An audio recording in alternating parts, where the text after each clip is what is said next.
أعوذ بالله من الشيطان الرجيم.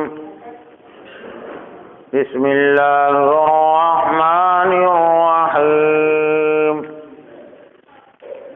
وبشر الذين آمنوا وعملوا الصالحات أن لهم جنات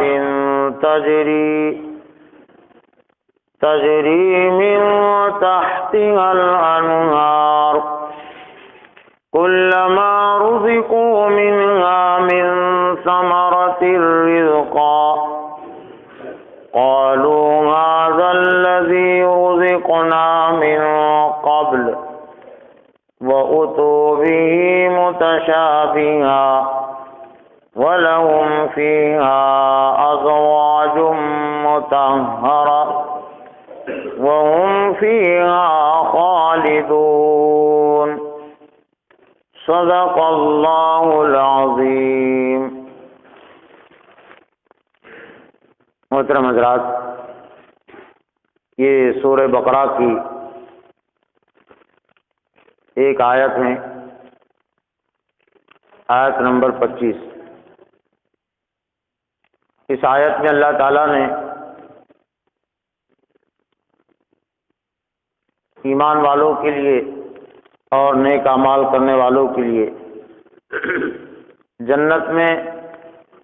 جو نعمتیں تیار کر رکھی ہیں تو ان نعمتوں کا تذکرہ ہے، اور خوشخبری بشارت کے خطاب اور انداز سے یہ نعمتوں کا تذکرہ کیا گیا. تو گویا کہ ایمان والوں کے لیے خوش ہونے کی چیزیں صرف یہی جنت کی نعمتیں ہیں. دنیا کی نعمتیں اور دنیا کی چیزیں یہ خوش ہونے کی نہیں ہیں، یہ تو عارضی طور پر کچھ استعمال کی ہیں. اس سے پہلے کی آیات سے ان آیاتوں کا تعلق، اس آیت کا تعلق جڑا ہوا ہے.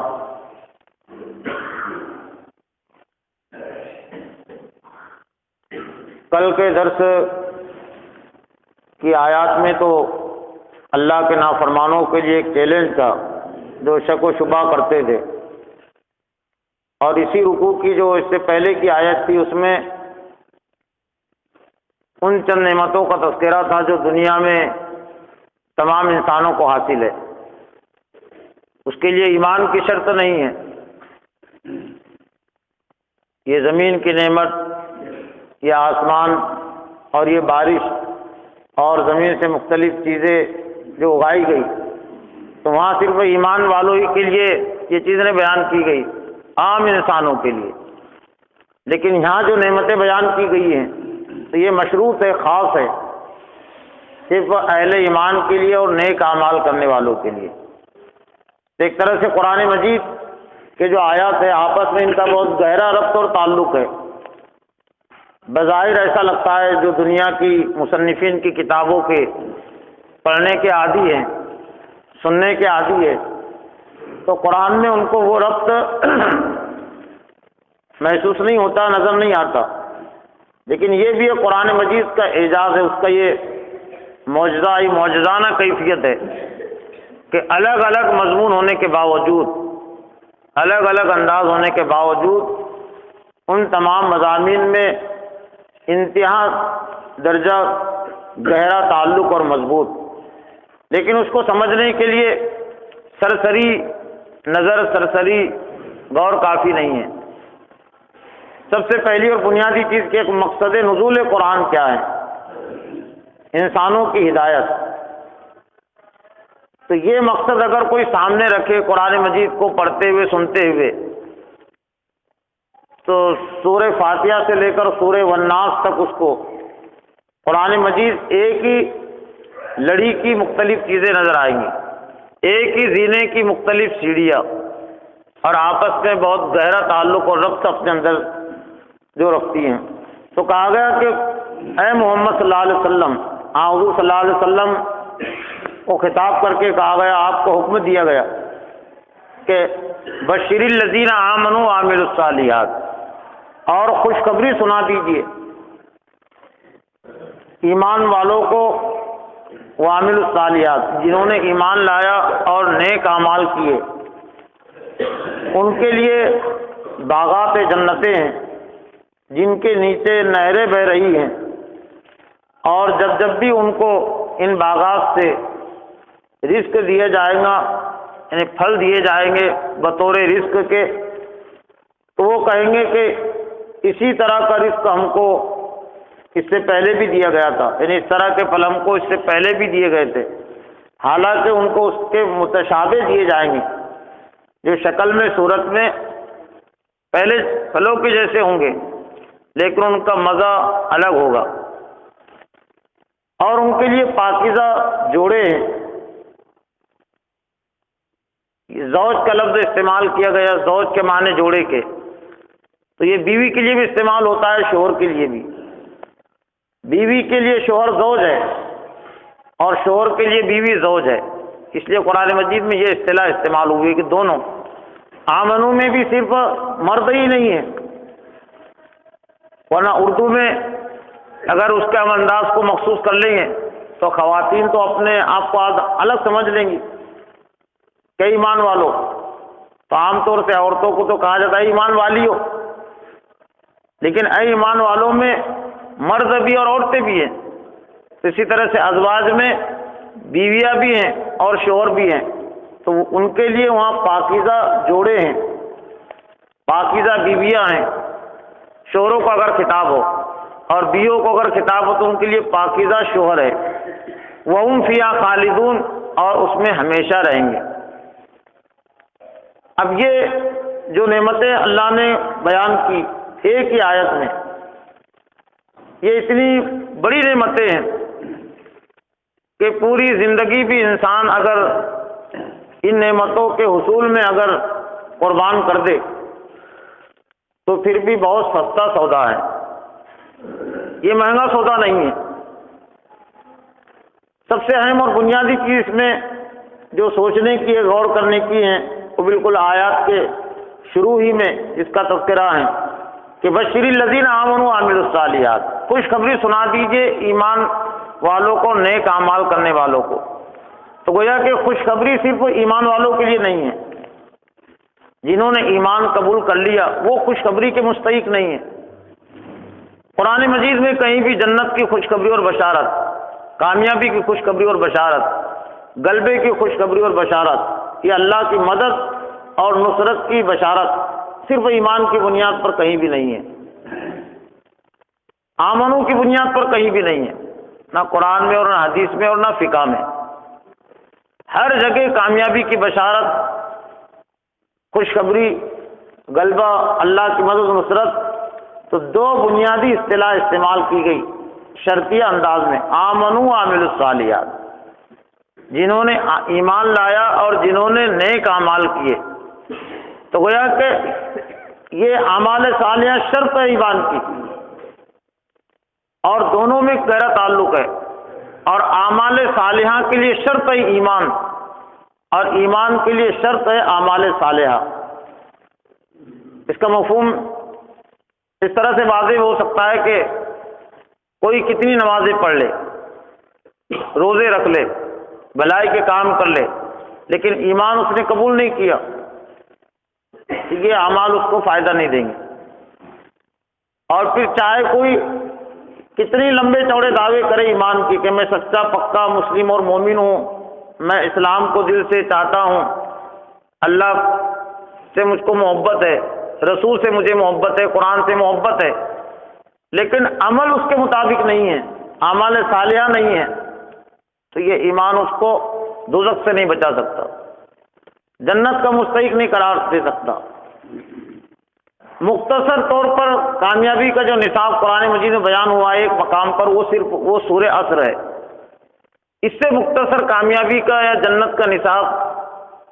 اور قرآن مجید میں نہیں ہے، بلکہ زیادہ شرطیں عائد کی گئی، لیکن وہ مختصر نصاب کو بھی سامنے رکھے تو وہ اس میں کیا باتیں ہیں؟ والعصر ان الانسان لفی خسر الا الذین آمنوا وعملوا الصالحات وتواصوا بالحق وتواصوا بالصبر۔ یہ سب سے مختصر ترین نصاب ہے جو انسانوں کی کامیابی کے حوالے سے بیان ہوا ہے، لیکن کیسا مختصر ترین نصاب ہے؟ اگر اس کو پھیلائے تو ایک طرح سے پھر پورے قرآن مجید کی تشریح کرنی ہوگی کہ قسم زمانے کے تمام انسان خسارے میں ہیں، الا الذین آمنوا، مگر وہ لوگ جنہوں نے ایمان لایا، وعملوا الصالحات، اور جنہوں نے نیک اعمال کیے، وتواصوا بالحق، اور حق کی تبلیغ کرتے رہے، وصیت کرتے رہے، تلقین کرتے رہے، وتواصوا بالصبر، اور صبر کی تبلیغ اور تلقین کرتے رہے۔ تب دیکھیں گے تو یہ چار صفات میں تو پورا اسلام آ گیا، پورا قرآن آ گیا، پوری زندگی آ گئی۔ تو خوشخبری سنا دیجئے جنہوں نے ایمان لایا اور جنہوں نے نیک اعمال کیے۔ اور دراصل یہ ایمان کے تقاضے اور ایمان کے شعبے ہیں، اعمال صالحہ۔ اب وہ اعمال صالحہ کون کون سے ہیں؟ جن کاموں کے کرنے کا اللہ نے حکم دیا وہ سب کے سب اعمال صالحہ ہیں۔ جن کاموں سے بچنے کا حکم دیا تو وہ بچنا بھی اعمال صالحہ ہیں، اور اگر بچا نہیں ہو تو اس نے عمل صالح نہیں کیا۔ وہ کام سے اگر وہ بچا نہیں، شراب سے بچا نہیں، جوئے سے بچا نہیں، تو خود بخود برائی میں مبتلا ہو گئے نا، جبکہ شرط ہے اعمال صالحہ کی۔ تو برے اعمال سے اپنے آپ کو بچانا اور اللہ کے احکام کو پورا کرنا۔ اب ان کے لیے کیا ہے؟ ان لہم جنات تجری، ان کے لیے باغات جنت کی جمع ہے جنات، اور جنت کا لفظ یہ باغ کے لیے استعمال ہوتا ہے۔ اردو میں جو قریب قریب اس کا ترجمہ جو ہو سکتا ہے باغ، باغات۔ اب وہ جنت ایک طرح سے بے شمار باغوں پر مشتمل ہے، ہر طرح کے اس میں باغ ہے۔ اور جنت کی جو نعمتیں ہیں وہ اتنی نعمتیں ہیں اور ایسی نعمتیں کہ اس دنیا میں انسان ان نعمتوں کا تذکرہ نہیں کر سکتا اور ان تمام نعمتوں کو یہاں جان بھی نہیں سکتا۔ وہ تو چند نعمتیں قرآن مجید میں اللہ نے بیان کی بطور تذکرے کے، بطور توجہ کے، ورنہ جنت کی نعمتوں کے متعلق حدیث قدسی میں یہ بھی فرمایا گیا کہ اللہ نے فرمایا کہ آج کل عبادی الصالحین ما لا عین رات ولا اذن سمعت ولا خطر علی قلب بشرین، کہ میں نے اپنے نیک بندوں کے لیے وہ نعمتیں تیار کر رکھی ہے، ما لا عین رات، کسی آنکھ نے نہیں دیکھا، ولا اذن سمعت، کسی کان نے نہیں سنا، ولا خطر علی قلب بشرین، کسی انسان کے دل میں ان نعمتوں کا خیال نہیں گزرا۔ اب بات یہ بڑی ہو گئی، بات اس لحاظ سے بڑی ہو گئی کہ اب یہ صرف قرآن میں بیان ہوئی، حدیث میں بیان ہوئی نعمتیں ہی مراد نہیں ہیں، اس لیے کہ قرآن کی نعمتیں ہم بار بار ہم سنتے ہیں، لیکن شرط لگائی گئی کہ مالا اذن سمیت، کہ کسی کان نے نہیں سنا اور کسی آنکھ نے دیکھا نہیں، ورنہ یہ صرف عام اور جامع ہوتے تو یہ تو ہم دیکھتے رہتے ہیں، اور کسی انسان کے دل میں ان نعمتوں کا خیال نہیں گزرا۔ تو یہ جو نعمتیں قرآن میں بیان کی گئی احادیث میں، تو ان کا خیال بھی ہمارے دل میں ہے، ہمارے کان بھی مانوس سے سن سن کر، تو گویا کہ اس کے علاوہ بے شمار نعمتیں ہیں، اور وہ نعمتوں کے تذکرے کے لیے یہ اتنے صفحات کی کتاب یہ متحمل ہے بھی نہیں،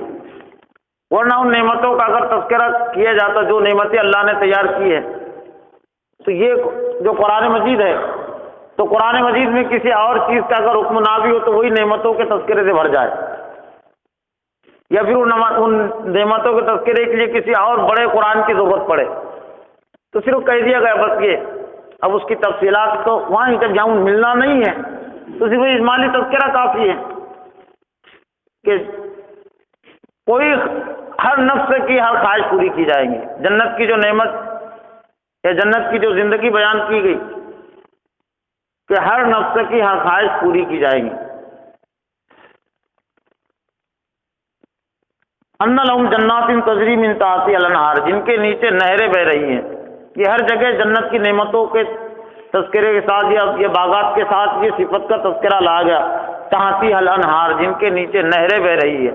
تو گویا کہ وہ جو جنت کی زندگی ہے، جنت کی نعمتیں، وہ سرد و سبز شاداب جگہ ہیں،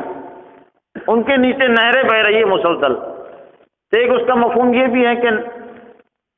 تحت کا تذکرہ شاید درخت کے نیچے، درخت کے سائے کے نیچے، سائے میں بیٹھنے کو کہہ دیا میں درخت کے نیچے بیٹھا، حالانکہ نیچے زمین کے اندر تو داخل ہو کر نہیں بیٹھا ہو، سائے کے نیچے. تو گویا کہ ایک مفہوم اس کا یہ کہ درختوں کی جڑوں کے پاس سے نہریں بہ رہی ہیں،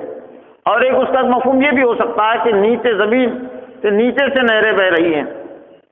جیسے آج کل بھی درختوں کو جو پانی دیا جاتا ہے، نیا جو طریقہ ہے، تو بہتر طریقہ اس کو سمجھا گیا کہ پائپ کے ذریعے سے، کہ پانی نظر نہیں آتا اور وہ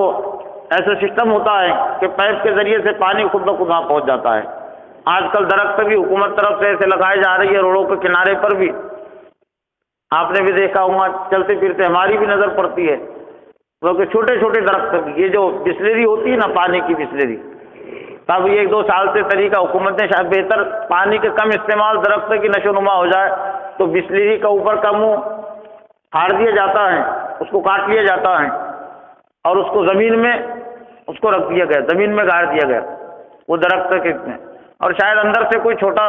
باریک سوراخ کر دیا گیا ہوگا، بس وہ اس میں پانی ڈال دیا جاتا ہے، سب زمین اس کے اطراف کی خشک، اوپر کی زمین بھی خشک، لیکن پانی وہ بوتل میں بھرا ہوا ہے، بوتل کے ذریعے شاید اندر پانی اس کی جڑ میں پہنچ رہا ہوگا. تو اس سے اعلیٰ نظام یہ پہلے سے کچھ لگتا ہے جنت کا نظام، تو اس کے نیچے سے نہریں بہ رہی ہے کہ پانی اوپر نہیں لیکن نیچے اس کے درخت کی جڑیں ہیں، وہاں سے پانی مسلسل جاری ہے. گویا کہ یہ سرسبز و شادابی کی دلیل،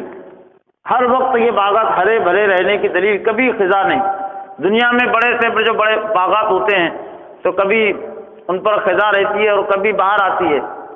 پتے سوکھ جاتے، گر جاتے، پھل بھی ختم ہو جاتے ہیں اور بے رونق ہو جاتا ہے پورا باغ، دیکھنے میں کوئی خوبصورت نہیں، کچھ خوش نما نہیں. بس 2-4 مہینے جب تک اس میں پھل رہتے ہیں تب تک اس پر نظر جمتی ہے. لیکن یہ جنت کے باغات ایسے نہیں ہیں، ہر وقت نیچے نہریں بہ رہی ہیں اور ہر وقت ان کو پھل لگے ہوئے ہیں. کلما رزقوا من ثمرۃ رزقا، جب جب بھی ان کو رزق دیے جائیں گا ان پھلوں سے، یعنی جنتیوں کو، تو قالوا ھذا الذی رزقنا من قبل، تو کہیں گے کہ اس سے پہلے ہم کو رزق دیا گیا تھا اس سے. 2 مفہوم اس کے عام طور سے مفسرین نے بیان کیا، اور دونوں بھی مفہوم کے لیے اس میں جگہ ہے. ایک مفہوم اس کا یہ بیان کیا مفسرین نے کہ دنیا میں پھل موجود ہے، آم ہے، جام ہے، انار ہے، سنترا ہے، تو اسی طرح کے شکل و صورت کے وہ پھل ہوں گے کچھ، وہ سب پھل نہیں، سب تو مطلب دنیا میں تو ہے ہی نہیں، تو سب کا ترجمہ کیا کریں گے. تو جب یہ دیے جائیں گے تو کہیں گے اس طرح کے پھل ہم کو دنیا میں بھی دیے جاتے تھے، لیکن کہا وہ تو متشابیہ، لیکن ان کو اس متشابہ ہوں گے، اس طرح اس جیسے ہوں گے شکل و صورت میں، لیکن ذائقہ ان کا اعلیٰ ہوگا، لذت ان کی بڑی ہوگی. اور شاید یہ شکل و صورت اس طرح کی اس لیے ہوں گی کہ تاکہ ہمیں خوشی بھی حاصل ہو، انسیت حاصل ہو. اس کا تعلق ایک نفسیات سے، اصل میں نفسیات سے، کہ انسان زندگی کے پہلے حصے میں جو چیز دیکھتا ہے، جو چیز کھاتا ہے، زندگی کے آخری حصے میں دوسرے دور میں چیز ملے تو اسے خوشی حاصل ہوتی ہے. کسی کا بچپنا اگر دیہات میں گزرا، چھپر میں گزرا، تو چھپر کے تذکرے سے ہی اسے لذت حاصل ہوں گی، کہ اس لیے اس کی زندگی، حالانکہ مصیبتیں پریشانیاں اس پر آئی، لیکن چونکہ ایک زندگی کا دور اور کچھ دن اس سے متعلق وابستہ ہے، تو چھپرے کا تذکرہ سنیں گا، میرا چھپرا، تو اسے خوشی حاصل ہوگی، میرا گاؤں، میرا گھر، تو اسے خوشی حاصل ہوں گی. اور پھر یہ جنت کی جو نعمتیں، گویا کہ دنیا میں جو مصیبتیں پریشانیاں، تو اس کے صلے میں جنت مل رہی ہے، تو وہ تذکرہ بھی اس کے لیے خوشی کا بھائی. تو یہ دنیا کے جو پھل جب دنیا میں ہم نے کھائے تو آخرت کی زندگی ہے، تو دیکھنے سے خوشی حاصل ہو جائیں گی. دنیا میں بھی اگر ہم دیکھیں کہ ہمارے باپ دادا کے زمانے کی چیزیں گھر کے استعمال کی، پیالہ بھی اگر ہو تو وہ دیکھنے سے اس کو لذت حاصل ہوگی کہ ہمارے دادا کھاتے تھے، ہمارے نانا کھاتے تھے، یہ پلیٹ میں ہمارے والد کھاتے تھے، تو دیکھنے سے اس کا آنکھوں کی لذت بڑھ جائے گی. تو یہ بھی کہ دنیا کے جیسے وہ پھل دکھائے جائیں گے تاکہ ان کی لذت میں اور اضافہ ہو، کہ یہ دنیا کے پھل جو دنیا میں ہم کھاتے تھے، اس لیے کہ یہ دنیا کی زندگی تو ان کے لیے جنت میں پہنچنے کا ذریعہ بنی، تو یہ دنیا کی زندگی سے انہیں کیسے نفرت ہو سکتی ہے. لیکن اہم جو چیزیں وہ تو متشابہ، شباہت میں تو ہوں گے وہ،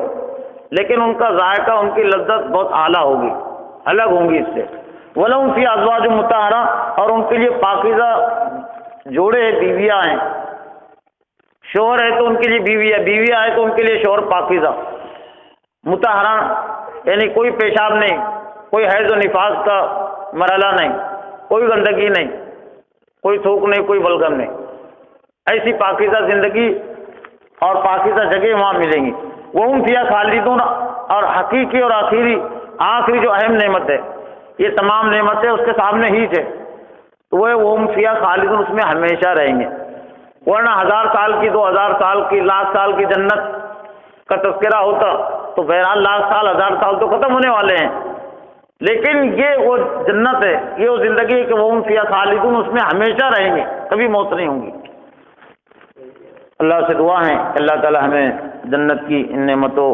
کے حصول کے لیے نیک اعمال کرنے کی توفیق عطا فرمائے۔ ربنا تقبل منا انک انت السمیع العلیم وتب علینا انک انت التواب الرحیم برحمتک۔